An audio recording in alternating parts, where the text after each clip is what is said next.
Hi everyone, this is Yana, and today I'm going to be working with a new stamp set from Create a Smile. This one is from their November 2014 release, and it's called Perfect Tune. This is a fun set with some cute, I'd say vintage radio images and some speech bubbles in different languages. That makes it a fun set to make a card and send to a friend who lives abroad. Now, for my card, I'm going to be using a smaller radio image with the little antenna and thanks for listening sentiment. I'm going to be making a one-layer card and I'm going to be cheating a little bit. Now, I plan to color my radio using Copic markers, but I'm using thinner cardstock through which Copic markers bleed through. You could absolutely use thicker cardstock for this and spare yourself the trouble, but I do not have any thick cardstock on hand at the moment. And to tell the truth, I haven't had much experience or luck when it comes to Copic markers and that kind of cardstock.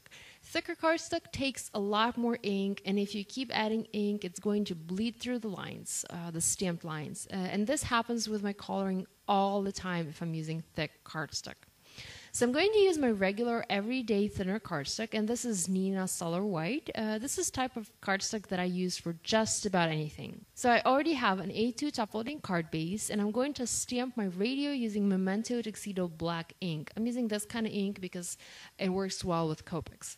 I'm going to go over the edge just a little bit to make my card a bit more interesting. I'm also going to stamp this image one more time on a piece of identical white cardstock. I'm stamping the whole image here. I'm going to be cutting it out later and adhering on top of that one stamped directly onto my card base.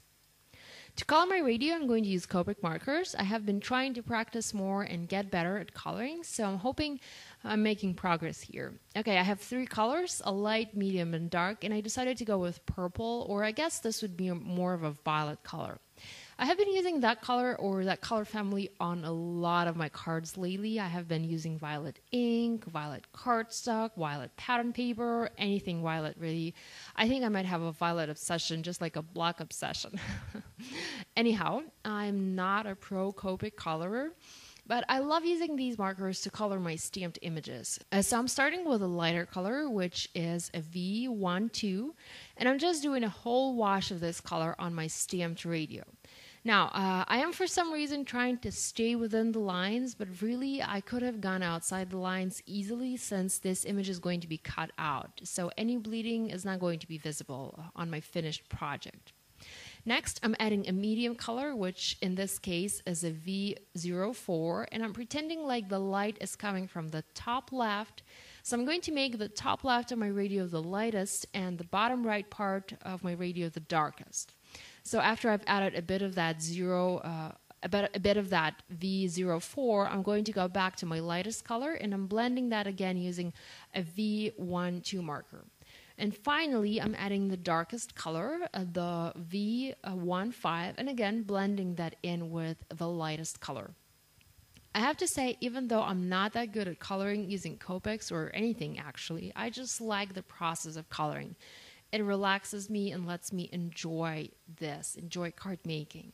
And even if I do make mistakes, like when the ink bleeds, I can still fix it with a colorless blender or an embellishment on top of that. So really, I try not to stress over this. I'm just enjoying what I'm doing, and you should too. Okay, so then I added some shading with a gray marker to the speaker area. I used the W1 and the W3 marker this time. So only two colors since this is a rather small area. I then cut that stamped image out using my Tim Holtz scissors, and I used a black distress marker to paint the edges of my paper to hide that white core and make it look pretty. I then completely forgot that I was using thin cardstock and added a little bit of shadow under the stamped radio.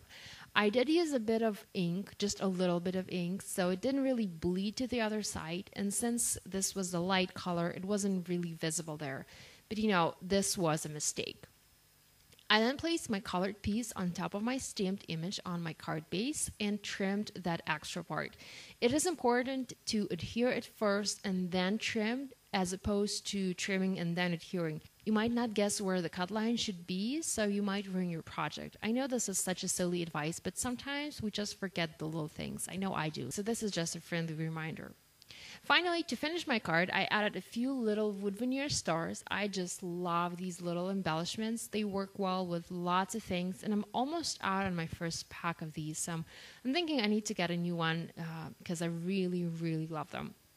And I also stamped a few little circles in black in between the stars and also colored them in with the light purple or that light violet marker. So that finished my first project, and it's time to show you the second one. Now, as I was brainstorming and thinking of ideas how I can use this set in a non-traditional way, I thought about holiday cards. Christmas isn't that far away, so why not make a radio holiday card? I already had a few of these larger radios stamped and colored, again using Copic markers, so I just cut them out, leaving a small white border around them just to help them stand out from the background a little better. And I adhered the two radios one stacked on top of the other onto a card base, which I had previously covered with this fun holiday pattern with a fun Happy Holidays sentiment.